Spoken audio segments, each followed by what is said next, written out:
اللہ تعالیٰ کا شکر ادا کرتے ہیں کہ اللہ کریم نے ہمیں عبادت کی توفیق بخشی ہے اور ہم نماز با جماعت ہم نے ادا کی ہے اور درس قرآن میں ہم بیٹھے ہیں۔ اللہ ہمارا اس بیٹھنے کو اپنی بارگاہ میں قبول فرمائے۔ آج ہمارا درس نمبر 19 چل رہا ہے اور الحمدللہ 19ویں درس میں ہم آیت نمبر 3 سورہ بقرہ کی تفسیر کو دیکھیں گے۔ اس آیت کی ابتدا ہو رہی ہے الذین، وہ لوگ جو یؤمنون، ایمان لاتے ہیں، بالغیب، غیب پر۔ ایمان کیا ہے؟ ایمان سے کیا مراد ہے؟ ایمان سے کسی حقیقت کا زبان سے اقرار کرنا، دل سے اس کی تصدیق اور اس کے مطابق عمل کا ارادہ کر لینا۔ تو اقرار باللسان و تصدیق بالقلب اور عمل بالارکان، یہ ایمان ہے۔ جو ایمان لاتا ہے وہ شک و شبے سے امن میں آ جاتا ہے، جو ایمان لے آتا ہے وہ اللہ کے عذاب سے امن میں آ جاتا ہے، وہ جہنم کی آگ سے امن میں آ جاتا ہے، حفاظت میں آ جاتا ہے۔ امام اعظم ابو حنیفہ رضی اللہ تعالی عنہ اور دیگر ائمہ کا یہی مسلک ہے کہ توحید، رسالت پہ دل کی تصدیق اور زبان کا اقرار، ان دونوں کا نام ایمان ہے۔ توحید یعنی اللہ کی وحدانیت اور تمام انبیاء رسول جو دنیا میں تشریف لائے ان کی رسالت اور نبوت پر ایمان، دل سے مان لینا کہ یہ حق ہے، سچ ہے، اور زبان سے اس کا اقرار کرنا، اس کو ایمان کہتے ہیں۔ ایک شخص بظاہر کلمہ پڑھ لیتا ہے، لا الہ الا اللہ محمد الرسول اللہ، وہ مسلمان کہلاتا ہے،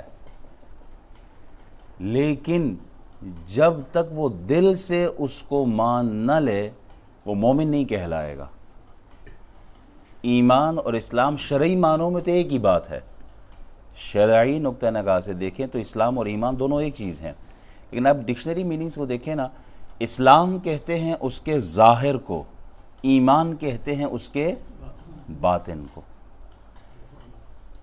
اسلام جو آپ پریکٹس کرتے ہیں، نماز پڑھتے ہیں، آپ ایسے اعمال کرتے ہیں جس کا تعلق اسلامی شریعت کے ساتھ ہے، کہا جائے گا یہ آدمی مسلمان ہے۔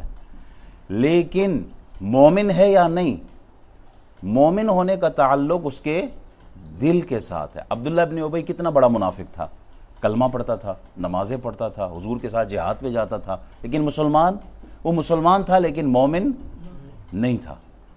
ایمان کا تعلق آدمی کے قلب کے ساتھ ہے، اندرونی کیفیت کے ساتھ ہے، اور اسلام کا تعلق آؤٹر لک کے ساتھ ہے۔ قالت الاعراب آمنا قل لم تؤمنوا ولكن قولوا اسلمنا ولما يدخل الايمان في قلوبكم، سورہ حجرات کی آخری آیتیں ہیں۔ وہ آئے نا، یہ دیہاتی آئے تھے حضور کے پاس، یہ پورا واقعہ ہے، صرف وہ سرسری طور پر بیان کرتا ہوں۔ وہ آئے حضور کی بارگاہ میں، مدینہ شریف میں رہنے لگے، صبح شام آتے تھے اور احسان جتلاتے تھے کہ ہم مومن ہو گئے، ہم اسلام لے آئے ہیں، تو آپ ہمیں کچھ عطا فرماؤ، یعنی مال دو، کچھ چیزیں ہمیں دو، کیونکہ ہم مسلمان ہو گئے، یعنی احسان جتلا رہے تھے۔ ہم آپ کی، جیسے ہوتے ہیں نا یہاں پر سیاسی پارٹیاں ہوتی ہیں نا، کہتے ہیں دیکھیں ہم نے آپ کو ووٹ دیا تو اب ہمارا بھی حق، ہمیں بھی آپ کچھ نہ کچھ دیں، ہوتے ہیں نا، احسان جتلاتے ہیں بار بار۔ حضور کی بارگاہ میں آ کے کہتے ہیں ہم مسلمان ہو گئے، ہمارا خیال رکھو۔ اللہ نے قرآن کی آیتیں نازل فرما دے، قالت الاعراب آمنا، یہی دیہاتی آ کے کہتے ہیں ہم ایمان لے آئے۔ قالت الاعراب آمنا قل لم تؤمنوا، تم ایمان نہیں لائے، تم صرف اسلام لے آئے ہو، ایمان ایمان تو دل کی کیفیت کا نام ہے۔ قل لم تؤمنوا ولكن قولوا اسلمنا، ہم تو صرف اسلام ابھی لائے۔ تو ایمان کا تعلق دل سے، اسلام کا تعلق ظاہر۔ اسی طرح اگر کوئی شخص ایمان لے آتا ہے، ایمان کا تعلق کہاں سے؟ دل سے۔ ایمان لے آتا ہے لیکن اس ایمان کے اظہار کا موقع نہیں ملا، اس کو فوت ہو گیا، کہا جائے گا وہ مومن تو ہے، مسلم نہیں ہے۔ مسلم سے مراد یہ ہے کہ اس نے اس کا اظہار نہیں کیا۔ اسلام، جو بندہ مومن ہوتا ہے، جس نے اندر سے قبول کر لیا، دل سے، بظاہر بیان نہیں کیا، وہ پھر بھی کامیاب ہے، جنت ضرور جائے گا۔ کیوں؟ جنت کے داخلے کے لیے شرط کیا ہے؟ ایمان کا ہونا شرط ہے، اسلام نہیں، ایمان۔ کیونکہ اسلام اگر شرط ہوتا تو سارے منافق اندر چلے جائیں، کیونکہ انہوں نے تو اسلام قبول کیا ہے۔ منافق کون ہوتا ہے؟ جس کا ظاہر اور باطن ایک جیسے نہ ہو، ادھر تصویر کا رخ کچھ اور ہے اور ادھر تصویر کا رخ کچھ اور ہے، ادھر کچھ اور بیان اور ادھر کچھ اور بیان، یہ منافق کی علامت ہوتی ہے۔ منافق اندر سے کافر ہی ہوتا ہے، باہر سے مسلمان ہوتا ہے۔ اسی طرح ایک ہے فاسق۔ فاسق کیا ہے؟ فاسق وہ آدمی کہ جس نے ایمان بھی قبول کیا، اسلام بھی قبول کیا، اس نے اظہار بھی کیا، اقرار باللسان و تصدیق بالقلب بھی، یہ سب کچھ ہے، لیکن عمل جو ہے اس کا وہ خراب ہے، عمل گناہ کرتا ہے، عمل گناہوں کی طرف ہے، بظاہر اعلانیہ توبہ کا، یہ فاسق ہے۔ اور کافر مشرک تو وہ ہے جو کہ بالکل ہی قبول نہیں کرتا، اور جس کے عقائد بھی درست ہوں، اقرار بھی کرتا ہے، اعمال بھی اس کے اچھے ہیں، اسے متقی کہا جاتا ہے۔ الذین یؤمنون بالغیب، حضور کو جاننے پہچاننے کا نام ایمان نہیں ہے، حضور کو ماننے کا نام ایمان ہے۔ حضور کو جاننے پہچاننے کا نہیں، جی ہم نے حضور کو جان لیا، نہیں، جانا تو ابو جہل نے بھی تھا، حضور کو ماننے کا نام ایمان ہے۔ یعرفونہ کما یعرفون ابناءہم، سورہ بقرہ کی آیت ہے غالباً۔ اب 100 بچہ بیٹھا ہوا ہے، ان 100 بچوں میں سے آپ کا بچہ بھی بیچ میں بیٹھا ہو، کیا آپ کو اپنا بچہ پہچاننے میں کوئی تردد ہوگا؟ 100 کیا لاکھ بھی بیٹھا ہو، آپ کو شکلیں دکھائی جائے، آپ فوراً پہچان لو گے یہ میرا بیٹا ہے۔ ایسا ہی ہے، یہودی رسول اللہ صلی اللہ علیہ وسلم کو قرآن کی آیتیں کہہ رہی ہیں، یعرفونہ کما یعرفون ابناءہم، یہودی رسول اللہ صلی اللہ علیہ وسلم کو ایسے پہچانتے تھے کہ یہ اللہ کا واقعی حق اور سچ لے کر آنے والا نبی ہے، جیسے اپنے بچوں کو پہچانتے نا، ان سے زیادہ حضور کو پہچانتے تھے، لیکن مانتے نہیں تھے۔ تو ایمان نام ہے ماننے کا، جاننے اور پہچاننے کا نہیں۔ اچھا، اب ماننا بھی 3 قسم کا ہے، ایک ماننا ہے ڈر کا، ایک ماننا ہے لالچ کا، ایک ماننا ہے محبت کا۔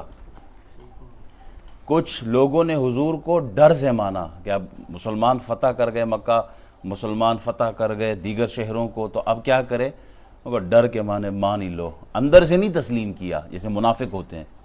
کچھ نے کیا لالچ میں، انہوں نے کہا چلو مال غنیمت آتا رہے گا، ہمیں اپنا حصہ ملتا رہے گا، تو چلو ایمان کا اظہار کر لو، اسلام کا اظہار کر لو۔ یہ بھی انہوں نے اسلام تو قبول کیا لیکن لالچ کی وجہ سے۔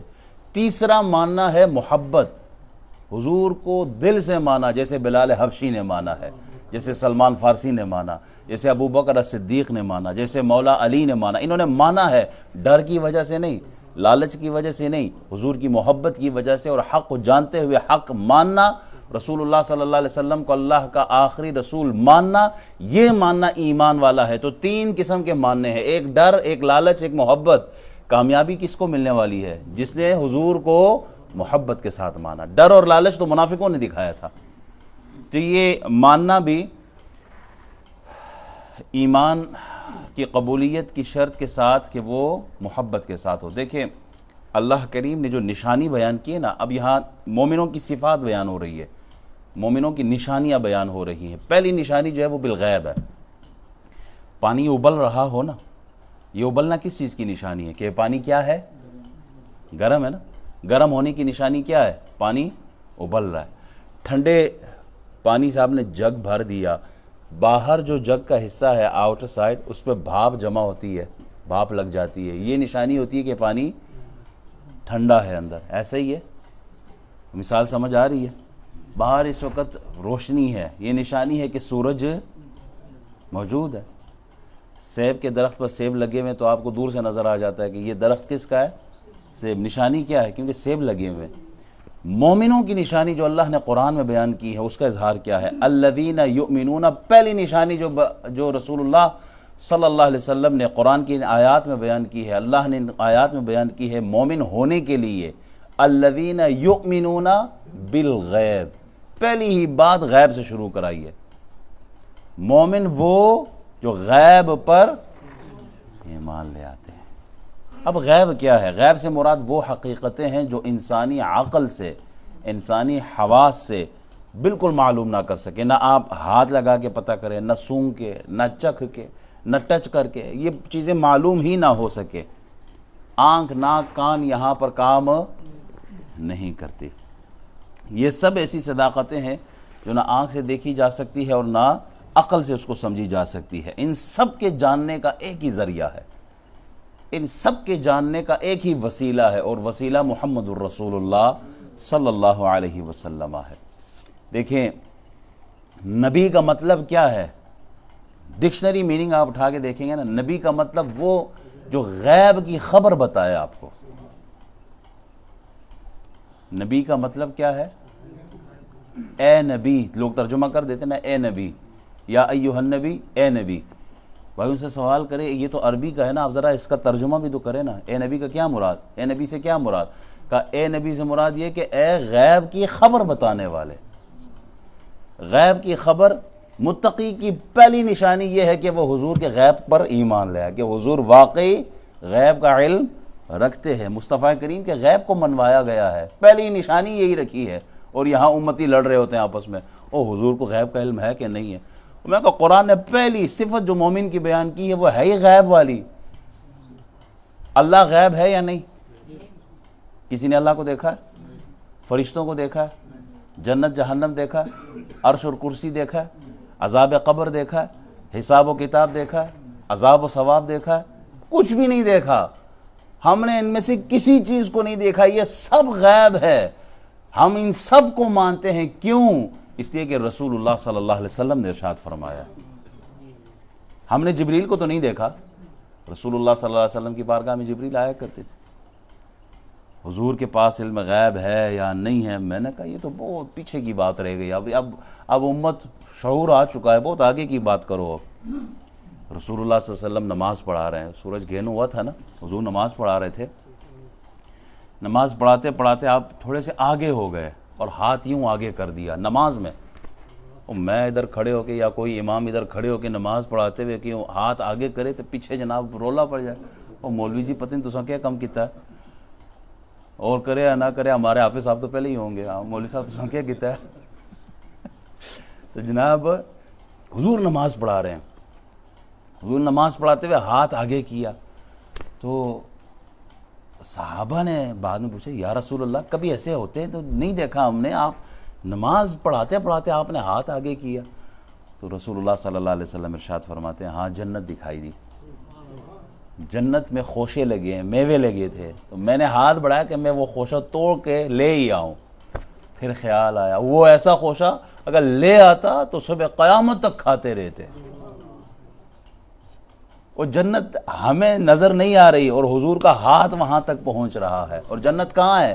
وہ آسمانوں سے اوپر، جنت آسمانوں سے اوپر ہے، جن کے ہاتھ کی رسائی یہ کہ وہ فرش پہ بیٹھ کر عرش سے بھی اونچی جگہ ہاتھ پہنچا سکتے ہیں، ان کی نظر کا کمال کیا ہوگا۔ دیکھیں ہماری نظر ہے نا عام آدمی ہے، ہماری نظر اس وقت جب باہر دیکھے نا ہزاروں فٹ بلکہ وہ آسمان کی بلندی تک ہماری نظر جاتی ہے، ہاتھ نہیں جاتے۔ ہاتھ وہ گز 2 گز اوپر بس یہی ہمارا ہاتھ پہنچتا ہے، چھلانگ بھی مارے تو بڑی مشکل سے 2 گز تک ہاتھ جائے گا۔ ہاتھ کی ایک حد ہے، نظر بہت دور تک جاتی ہے۔ تو میرے مصطفیٰ کہ اگر ہاتھ کی رسائی جنت تک ہے تو نظر کی رسائی کہاں تک ہوگی؟ یہ غیب ہے، رسول اللہ صلی اللہ علیہ وسلم کی نظر وہاں تک جاتی ہے۔ جنت غیب ہے ایمان والوں کے لیے، لیکن رسول اللہ صلی اللہ علیہ وسلم سے یہ پوشیدہ نہیں ہے۔ اب دیکھیں ہم قبرستان جاتے ہیں، ہمیں نہیں پتہ قبر کے اندر کیا ہو رہا ہے، غیب ہے نا، سونگ کے پتہ کر سکتے ہیں کہ اندر کیا ہو رہا ہے۔ نظر کچھ دوربین بھی لگا دو نا اوپر سے تو اندر نظر نہیں آئے گا۔ حضور علیہ السلام گزر رہے ہیں، قبروں پر نظر پڑی تو آپ نے دیکھ لیا کہ اندر قبر والوں کے ساتھ کیا ہو رہا ہے۔ آپ نے ٹہنیاں توڑی، لگائی نہ صرف یہ دیکھا کہ قبر والوں پر عذاب ہو رہا ہے، بلکہ یہ بھی دیکھ لیا کہ عذاب ہو کیوں رہا ہے ان کے ساتھ، جو سبب ہے عذاب کا۔ ایک چغلی لگایا کرتا تھا، ادھر کی بات ادھر، ادھر کی بات ادھر، اس کو اسی لیے عذاب ہو رہا ہے۔ اور ایک جو ہے پیشاب کی چھینٹوں سے خود کو نہیں بچاتا تھا، اس لیے اس کو عذاب ہو رہا ہے۔ جو سبب تھے آپ علیہ الصلوۃ والسلام نے وہ بھی دیکھ لیے، اور قبر کے نیچے وہ منو من مٹی کے نیچے وہ بھی دیکھا کہ ان کو عذاب کیا ہو رہا ہے۔ ہمارے لیے تو غیب ہے، لیکن حضور کے لیے وہ جانتے ہیں، وہ دیکھتے ہیں۔ جو فرش پہ بیٹھ کے جنت کا نظارہ کر سکتا ہو، وہ مدینے میں رہ کے میڈسبرا کو نہیں دیکھ سکتا ہے؟ جو تڑپ کے رسول اللہ کو پکارے، کیا خیال ہے حضور کو نہیں پتہ چلتا؟ کوئی تو بلا رہا ہے نا۔ بات ہے تڑپ کی، عقیدے کی۔ ہمارا ایمان رسول اللہ صلی اللہ علیہ وسلم، ہم حضور کے کہے ہوئے، ارشاد فرمائے ہوئے، بتائے ہوئے ہر قول پر آنکھیں بند کر کے ہمارا تصدیق کرنا ہے۔ صحابی ہے نا حضرت خزیمہ، رسول اللہ صلی اللہ علیہ وسلم نے ایک آدمی کے ساتھ کوئی لین دین کا معاملہ کیا، گھوڑا لینا تھا، تو ڈیل ہو گئی، سودا ہو گیا، حضور پیسے دینے والے تھے، تو اس کو کوئی اچھا سودا مل گیا ہوگا، تو اس نے حضور علیہ الصلوۃ والسلام سے جو سودا طے کیا تھا اسے انکار کر دیا۔ حضور نے فرمایا ہمارا سودا ڈن ہو گیا تھا، تو اب یہ پیچھے کیوں ہٹ رہے ہو؟ کہا کہاں سودا ڈن ہوا؟ اگر ہے تو کوئی گواہ لے آؤ۔ اب جو بھی حضور کو دیکھتا ہے تو اس بندے کو ترشی آنکھوں سے دیکھتے ہیں کہ ظالم تجھے پتہ ہے کہ تو کس سے بات کر رہا ہے، کون سی ہستی ہے؟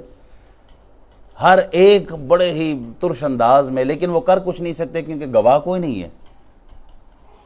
اب وہ بندہ آگے سے کہے کہ اگر میری آپ کی ڈیلنگ ہوگی، یہ سودا ہو گیا، تو گواہ پیش کرو۔ اب گواہ کوئی نہیں آ رہا۔ حضرت خزیمہ نے دیکھا نا کہ گواہ کی بات کر رہے ہیں، تو فوراً آگے آ گئے، کہا میں گواہی دیتا ہوں سودا ہوا ہے۔ اچھا گواہ مل گئے، گواہ ہو گئی، گواہی آ گئی ہے۔ حضور نے پوچھا خزیمہ تم نے گواہی دے دی ہے، وہاں تھے تو نہیں؟ کہا یا رسول اللہ یہ تو گھوڑے کی بات ہے، یا رسول اللہ یہ تو زمین کی بات ہے، ہم نے تو آپ ہی کے کہنے پر آسمانوں کی خبریں ہوں، زمینوں کی خبریں ہوں، جنت جہنم، ہم نے تو وہ بھی مان لیا ہے، یہ کیا چیز ہے؟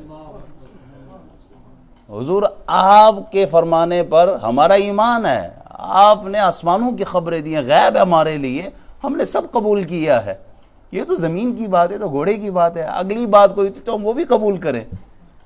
حضور نے انعام کے طور پہ فرمایا آج کے بعد ایک خزیمہ کی گواہی 2 بندوں کے برابر ہے، یہ اکیلا ہے۔ وہ کہتے ہیں نا جی بہت غلو کرتے حضور کی محبت میں، یہ کہہ دیا۔ میں کہتا ہوں صحابی کا عقیدہ دیکھو ظالموں، حضور کی محبت میں دیکھا بھی کچھ نہیں ہے، لیکن حضور کی محبت میں فرمایا میں نے سب کچھ دیکھا، گواہی دے دی۔ ابو جہل گئے نا صدیق اکبر کے پاس معراج والی رات، کہتے ہیں وہ پتہ ہے ایک آدمی کہے کہ میں راتوں رات مکے سے گیا، بیت المقدس گیا، اور میں وہاں سے ہو کے آ گیا، آگے کی باتیں بہت دور ہے، بتاؤ یہ ماننے والی بات ہے؟ کہا کہتا کون ہے؟ کہا تمہارا یار کہتا ہے۔ کہا اگر انہوں نے یہ کہا ہے ابو بکر اس سے اگلے درجے کو بھی ماننے کو تیار ہے۔ ہم نے تو حضور کے فرمان پر جو خدا موجود ہے نظر نہیں آتا، ہم نے تو اس کو بھی مان لیا ہے۔ تو یہ ماننا بالغیب یہ ایمان کی علامت ہے۔ ایک تابعی بیٹھے ہوئے نا، حضرت حارث بن ندیر نام غالباً، وہ بیٹھے ہوئے حضرت عبداللہ بن مسعود کے ساتھ، وہ صحابی رسول ہے۔ تو تابعی صحابی رسول سے عرض کرتے ہیں کہ ہم آپ کو بہت افضل مانتے ہیں، ہم آپ کو بہت افضل مانتے ہیں، بلند درجے کے مانتے ہیں۔ پتہ ہے کیوں مانتے ہیں؟ اس کی ایک وجہ ہے، وہ یہ ہے کہ آپ نے حضور کی زیارت کی اور حضور کی صحبت میں بیٹھے ہیں۔ ہم آپ کو بہت اعلیٰ درجے پہ مانتے ہیں، اور ساتھ میں سبب بھی بتا دیا، علت بتا دی۔ وہ کیا؟ کہ آپ نے حضور کی زیارت کی ہے اور آپ حضور کی مجلس میں بیٹھے ہیں، ان کی صحبت اختیار کی ہے، اس لیے آپ بہت افضل ہے۔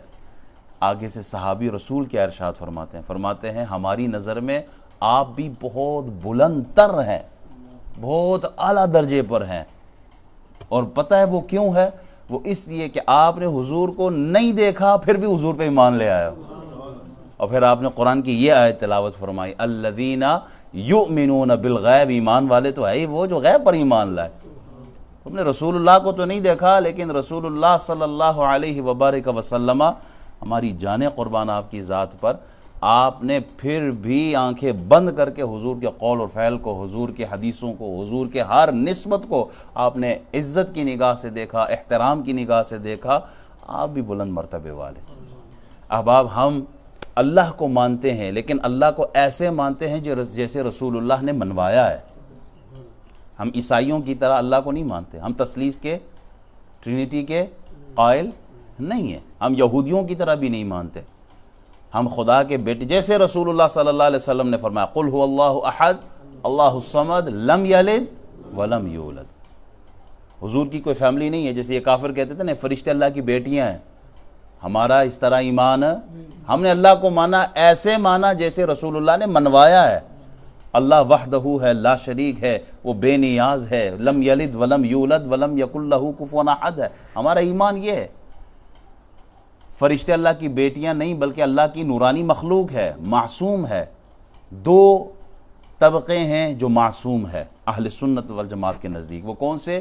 ایک انبیاء کی جماعت اور ایک فرشتوں کی جماعت۔ تو یہ دو معصوم اللہ کی مخلوق ہے، اور اسی طرح رسول اللہ صلی اللہ علیہ وسلم نے منوایا ہے۔ جنات نظر آتے ہیں ہمیں؟ نہیں نظر آتے، لیکن ہمارا ایمان ہے۔ کیوں؟ رسول اللہ صلی اللہ علیہ وسلم نے فرما دیا، قرآن کی آیتیں، سورہ جن موجود ہے۔ تو جس طرح اللہ کے رسول نے اسلام کے احکامات بیان کیے اللہ کی ذات کے حوالے سے اور غیب کے حوالے سے، اسی طرح ان کو ماننا یہ ایمان کہلاتا ہے۔ حضرت عمر بن خطاب رضی اللہ تعالی عنہ، حدیث جبریل میرے سامنے ہے، لیکن انشاءاللہ العزیز اگلے درس میں حدیث جبریل سے ہی شروع کروں گا۔ حدیث جبریل بیان کر کے اگلے درس کا آغاز کریں گے، اور اگلا درس انشاءاللہ العزیز جب عمرے سے واپسی ہوگی، اللہ نے چاہا تو اگلا درس جو ہوگا وہ بیان کریں گے۔ ابھی ہم نے صرف اس آیت کے ایک حصے پہ گفتگو کی ہے، وہ کیا ہے؟ بالغیب۔ ابھی جو نشانیاں بیان کی گئی ہے نا ایمان والوں کی، اس نشانی میں سب سے پہلی نشانی ہم نے آج بیان کی ہے۔ اسی غیب پر اگلے درس سے ابتدا کریں گے، اور پھر یقیمون الصلاۃ یقیمون الصلاۃ ومما رزقناہم ينفقون پہ کلام کریں گے۔ اللہ تعالیٰ جو بیان کیا عمل کی توفیق عطا فرما۔ اللہ